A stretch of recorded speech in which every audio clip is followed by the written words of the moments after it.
Ritambhara Pragna means you are able to see the relationship between the sound and form. In Indian classical music, they have explored this sound thing to such an extent, they can create any mood they want. If you can simply sit, Ritambhara Pragna will come, tremendous things will happen to you.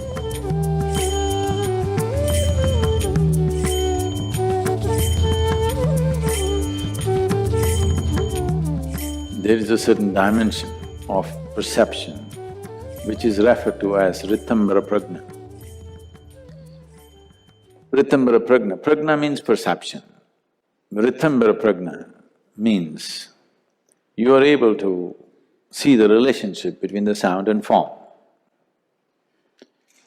As we've gone through this many times, probably for many of you, if you feed any sound into a sound measuring instrument like an oscilloscope, every sound gives out a form or a pattern.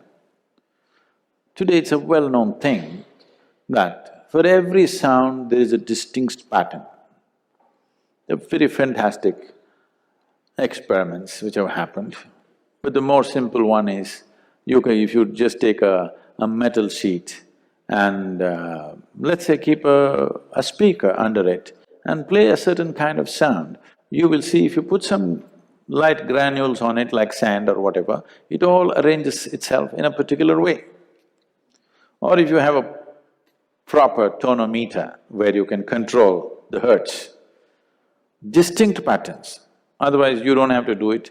I think if you look up on the internet, I'm sure there are experiments like this where you can see where for every kind of sound, a distinct pattern comes out.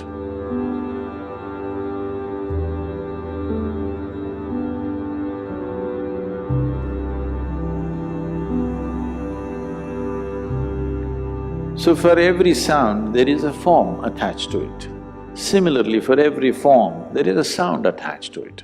Now, how to know this? That's a question. How to know which form deserves the right… attracts a certain kind of sound or represents a certain kind of sound. This dimension of perception is referred to as Ritambhara Pragna. Without any background, talking about this may make it little… it may make it a little ridiculous because without the necessary background of understanding, suddenly I speak about something else, it doesn't make sense. Let's put it this way. If you have… if you listen to music,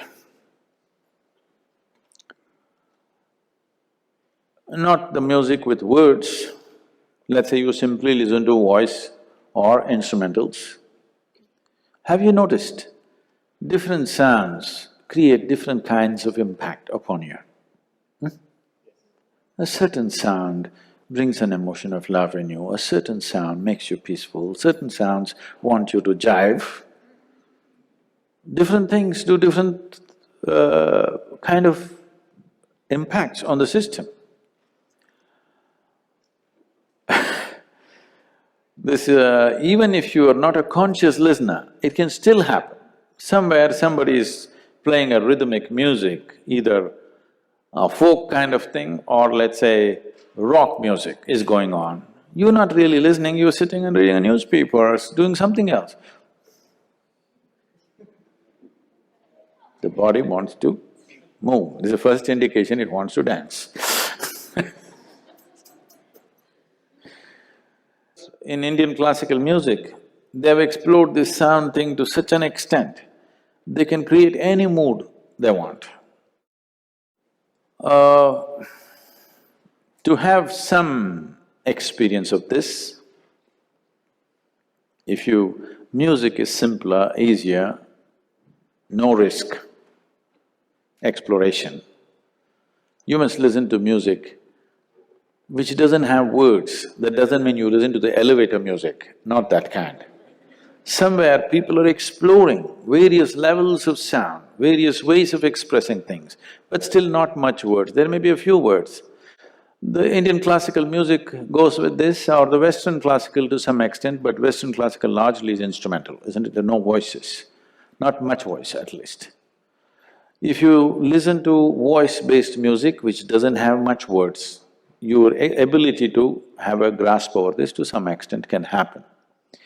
A better way of doing it would be, there are specific mantras, but this has to be technically correct. Music also has to be technically correct. But that's not your problem, that's the musician's problem. You just listen. To be technically correct in classical music, it will take years and years of application. But mantra will come so much more easily because it's just technical. You're not looking at the aesthetics of the sound. Because you cut out the aesthetics and just looking at the technicalities, you're just looking at the mathematic of the sound, it is easier in that sense, if you want to do it. But even that will take a certain level of attention. Otherwise, the best way is if you just learn to sit still, really still, everything still within you. If you know how to simply sit here, not trying to do anything, not trying to listen, not trying to meditate, not trying to chant, not trying to think of God or devil or whatever, simply. If you can simply sit, Ritambhara Pragna will come.